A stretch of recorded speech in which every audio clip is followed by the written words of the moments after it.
have something very interesting for you to hear from our podcast. It makes me so delighted to know that you're watching with us tonight. And of course, we have some very important people that you probably want to hear more about once we finish our podcast. My name is Linda Cannon, and I'm representing Iota Phi Lambda Sorority Incorporated Alpha Kappa Chapter. And so we know that this is business month. And in our business, we have just decided that what we're going to do is go a different route than we've gone in the past. What we're going to do is let you talk to some individuals who are experts in their field, and they're going to tell you who they are. So grab a cup of tea, get comfortable, and let's talk about how we can all support healthy minds as we build our businesses. Good evening. Good evening. How are you all this evening? Doing great. You look great. I'm certainly great. And I'm so happy that you took time out of your busy schedule to just come out and actually meet with us and talk to the individuals that you're going to be meeting this evening. Would you introduce yourselves? And then, of course, we'll come back and let you give us a little information about your businesses. You want to go first? Or you wanna... Hi, I'm Carolyn Reed Lee. My name is Marcus Bell. I'm a licensed master social worker, and I currently serve as a therapist for codependent. It's a co-occurring disorder unit for mental health and substance use issues for veterans. Hi, I'm Marcelyn Bill Roberts, and I serve in the mental health capacity. Boy, we've got some experts, as I mentioned to you earlier, and you're going to be happy that you tuned in to just let them tell you a little bit about their business, and of course tell you about business women and men as well. So let's get started by some things that they would like to share with you. Mr. Bell, Yes, ma'am. can you start us off this evening telling us a little bit about yourself? And once you've done that, and I know you've done a little bit of it, but they don't know the half of what you've done in this business that you're in. Well, a little bit about myself. Well, like I said earlier, I'm a licensed master social worker, graduate of both TSU and U of H. That's where I received my graduate degree in social work. Became licensed back in 2020. I first served as a social worker for the homeless program for Harris Health, and now I'm currently serving as a therapist on Unit 9, which is for veterans who has co-occurring disorders, substance use, and mental illness. I am a veteran myself, and formerly I was an electrician for 20 plus years, so this is like, I'm really starting a new career. So, this is a very important topic because it's a big difference between, doing electrical work where I'm just dealing with wires and pipes, and now I'm dealing with people, and that's more of a challenge, so it's not just aches in my muscles and stuff like that. It gets down to the nerves now, but I love what I do. Thank you, Mr. Bell. And Ms. Carolyn? Hi, again, I'm Carolyn Reed Lee. Basically, I hold a license as a social worker, a license as a chemical dependency counselor, as well as an MRT, moral recognition therapy, certified dementia practitioner, as well as I teach several curriculums. Basically, I work with people that are dual diagnosed, being mental illness as well as addictions.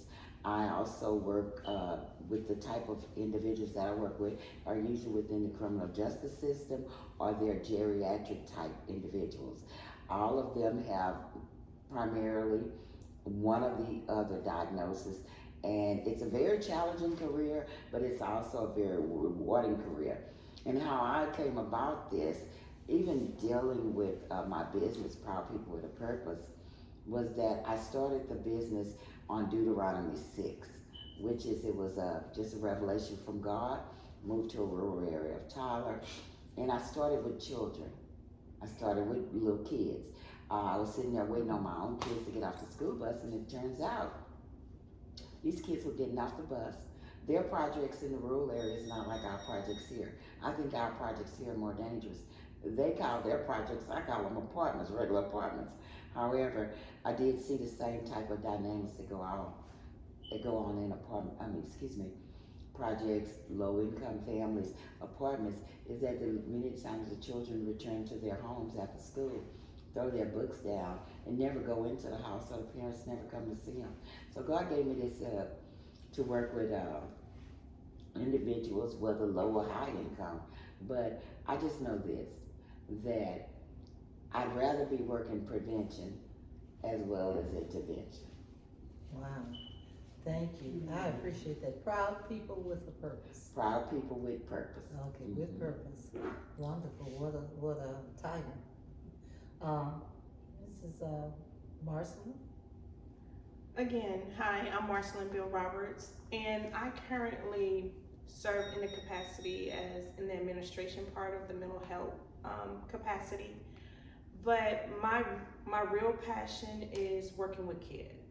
I've always worked with kids ever since I started in the career. And so my passion is giving back and helping and empowering individuals to be the best that they can be. My motto is that if I can make a difference in one child's life or one adult life, then I made a difference. And so with that being said, as Marcus said, he works a lot with direct care. I work in some of the same capacities, providing direct care as well. Just as Carolyn said, working in the community, I'm always going out, trying to find some type of resources for individuals, just to try to empower them to be the best that they can be. And so in the mental health field, it's a rewarding field because it's most often overlooked. And so you really can't get a lot of services in the mental health field. A lot of people are ashamed when you talk about mental health.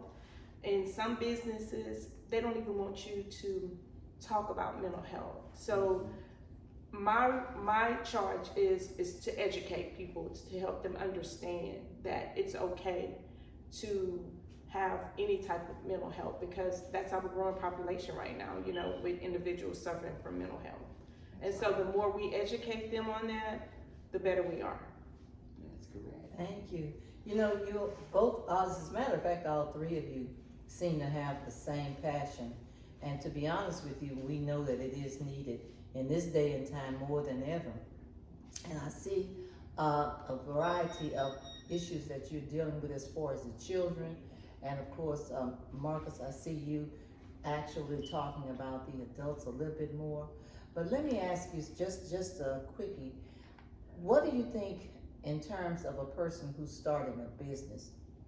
What would you think, why would you think that they would need some issues, some care as it relates to mental health? I mean, just what would prompt them to want to see someone or have someone such as yourself to talk with? What could possibly be?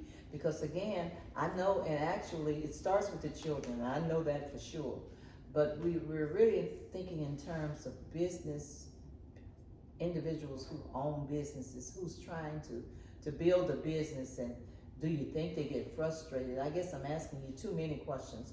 But do you think they get kind of out of the loop with trying to build their businesses if they don't take care of some things that you might be able to help them with, as far as your job title has lent itself to? Is there anything that you can offer with that? I can start. I'm taking a hint that this is in reference to self-care. Yes. And I mean, everybody, I won't say everybody struggle with mental health, but everybody deal with mental health. I truly believe that. We all, as a member of this society, it's totally impossible not to. All of us have some kind of experiences of trauma and things of that nature. Some people deal with it a lot better than others do. But I would say, like I said, I'm just starting in corporate, which is a beautiful thing because I'm being challenged a lot. First and foremost, I'm a child of God. And I think that's where it starts, knowing who you are and knowing who you serve.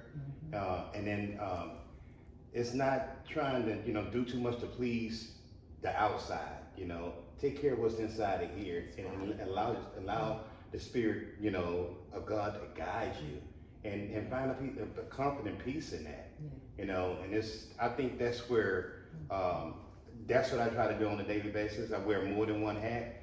I'm not just a social worker at this place. I wear so many hats.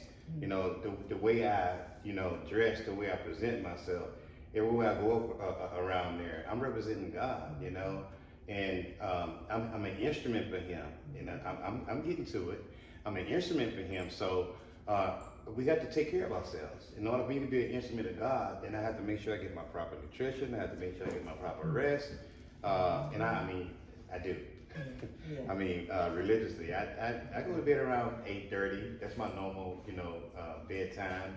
I get my proper rest, and it's because I developed a schedule for myself. I like go before time is on time to me, so I like getting to work around 6, 7 o'clock in the morning, before 7, because that's how I get my bearings, and that's how I start my day, and that works for me. So just, keeping it real with the God that you serve, finding inner peace within yourself, and then coming up with a regimen and a schedule that suits your style, and it is who you are, and I just think, just allow your higher power to take care of the rest, I think one more thing I'll add in, boundaries as well. Professional boundaries within the family, boundaries because I'm also a deacon in my church. I own a couple of boards. I'm on board with Harmony House. I'm on a CAB board with a young man that's pursuing his doctorate degree, but managing your time. Yeah. And I'm still trying to learn how to say no. Yeah. Establishing boundaries and developing a level of comfort. With that. But it's a process. Yeah. It's not something that's going to happen overnight. It's a process. Yeah. Thank you. I appreciate that. And I'm certainly glad you gave us some time today because I can see how busy. I'm sure all of you all are. Can I just share something? Sure, go ahead. Because your question is related to not only what Marcus was talking about, it's related to having your own business and some of the self-care that you have to take for your own business. Let me just tell you some of the issues that, starting off these type of business, the counseling, any type of therapeutic work, not only do we have to make sure that the ethical principles are followed, but it's the people that work with you. And just like Marcus said, you may have the Spirit of God, you may have the spirit of basically helping others, but if the people that you implement or hire into your organization, if they don't have it, that can break your business. That can stress you as a business owner. Through trial and error, you have to find individuals, not say your carbon copy, but you need to have them with the same spirit of mind, because they'll either be rude to your clients, they'll be nasty to people come in, or basically you start getting a name. Oh, now, don't call over there. So there's so many things that can hurt or harm you within the business. But through my trial and error is being able to recognize that I'm just one person.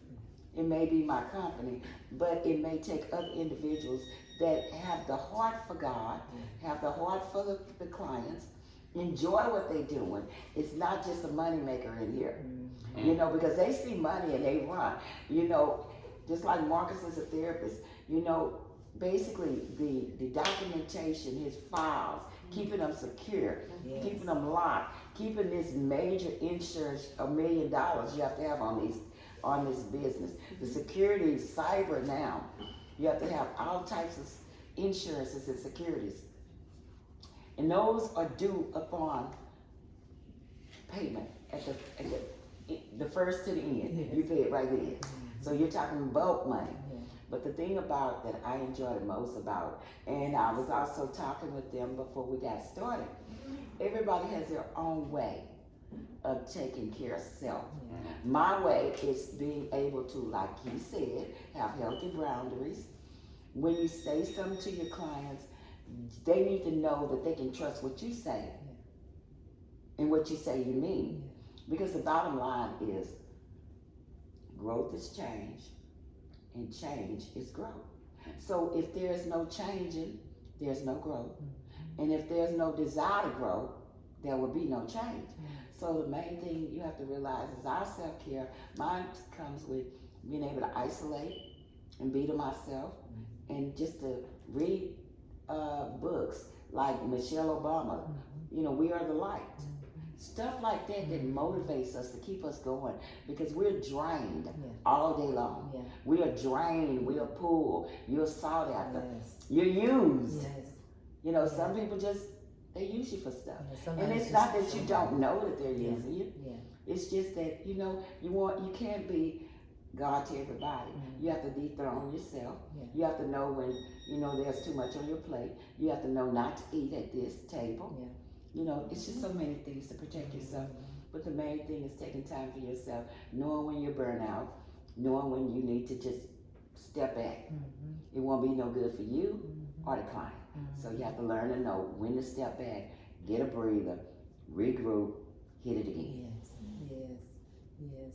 Marcella, do you agree? Or is I do agree with everything that everyone has said, but for me, I would say, for myself, I do hold a lot of jobs, and I know people may think like, how do you do it all? So I'm real big on self-care.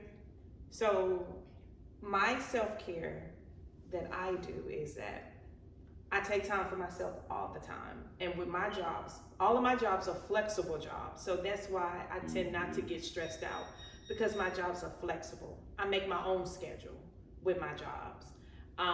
Well, my full-time job, I'm hybrid. So I only go in the office 1 day a week. And so all of my other jobs, I set my own schedule. I'm big on self-care. My supervisor is very big on self-care. Right. So that makes it easy when you have someone that's supportive and that believe in self-care. And so for me, I like to shop. I like to go to the casino. I would say that, I like to be by myself. And just like Marcus said, he doesn't know how to say no. I know how to say no. And my no is, I'm not saying it to be mean. I say it in a nice way. If I can do it, I can do it. If I can't, then I can't. And that's just how it is. I do have a lot of family, a lot of friends that do come to me for advice. So I'm not just only hearing what other people that I work with, who I work with, what their issues or concerns are. I hear it from my family. I hear it from my friends. So I am that go-to person. And I would say I'm not big on getting stressed because I do things all the time, where I take care of myself. I go and get a pedicure. I go and get my hair retwisted, So I do things for myself. It may be small things, but it's things that I enjoy. And so I tend not to really get stressed. If I do get stressed, I know I have this person here that I may call and I may vent to sometime. I have friends that I can call and vent to as well. Just like they call me, I call them. I do girls trip. I do those things. I have a friend that lives in Louisiana. She always wants me to come down all the time. And when I'm just had enough, I'll be like, hey, I'm on my way. And she like, come on. And I can sit on her porch because it's so relaxing. And I go to sleep. I like to sit by the pool. Water is my peace. So I like the sound of water. So that's one of my peace. And so when I come home from work, and like I said, I work from home. So a lot of times people be like, how do you work from home? How do you do this?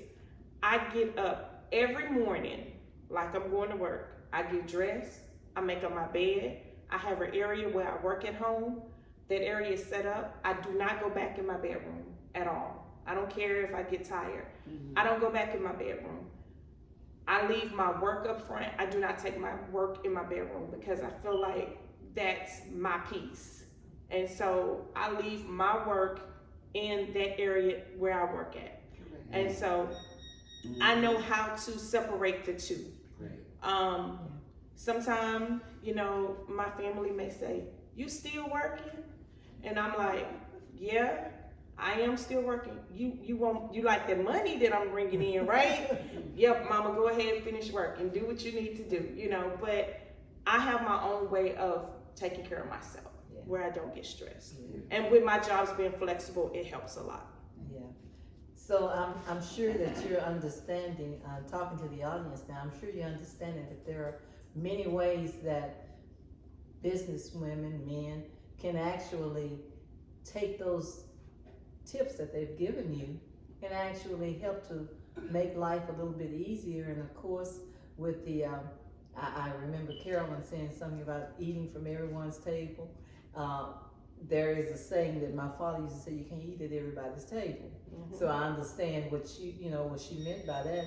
And for Marcus, I understand that with the rigidness that he has as far as doing what he likes to do in order to be ready for what he enjoys doing, what gives him peace and satisfaction, Right. and of course, Marceline being a person who just get it, give me some peace, let me do this, and then I'm good to go.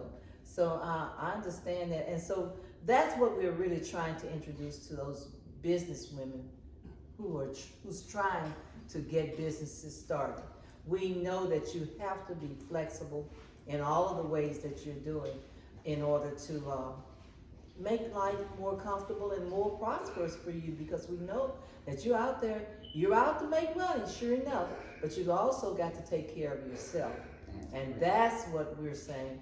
And most of all, and Marcus said it, and I have to say it too, you got to have Christ in your life, some peace there, because it just brings about the whole. And I know all of you all, and I'm sure all of them have to have that, simply because of what they're doing, because as they all have mentioned, they're being pulled from things, they're being pulled from every area of their lives.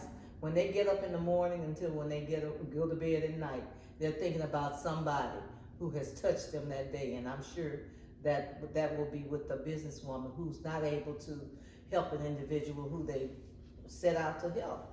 So I don't know if anything else you all would like to say, if you have anything in closing, but I do know that I've learned a lot to actually say the truth. We have just brought something to you that we knew would be needed in order for you to be successful in your businesses. So I don't know if they have an ending or if you just need to come on back and go to part 2. But nevertheless, let's start by giving an ending to what you would just like to say to the individual who's looking at this and actually trying to figure out, how do I handle this project that I'm doing? They call it project, business, or whatever. How will I handle it?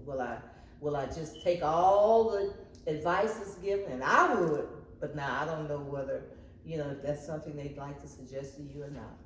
I would just like to say that even though we all have our challenges in life, but if it's God purpose, God ordained, and you really have a desire to do this type of work, help in this type of field, hopefully to help change the lives of someone, then do it. Do it. Kicking, screaming, and hollering. I've been in this fight a long time. I actually originally started out in the 70s in mental health. And I know that this is the most rewarding job, just like a teacher, just like anybody that's really helping a person become all that they can be or the best that they can be. I love what I do. I wouldn't trade it for nothing. I see lives changed every day. I see people being able to move from one state of being to another state of being. The thing that I say is, everybody may not be called to this work. You have to be called to this work. My mama said, if it ain't rough and if it ain't rugged, I didn't want no part of it. And that's true. Sitting at the job, sitting down at a job all day, that's kind of boring for me. I gotta get up, I gotta talk, I gotta lecture, I gotta teach, I gotta move, I gotta maneuver.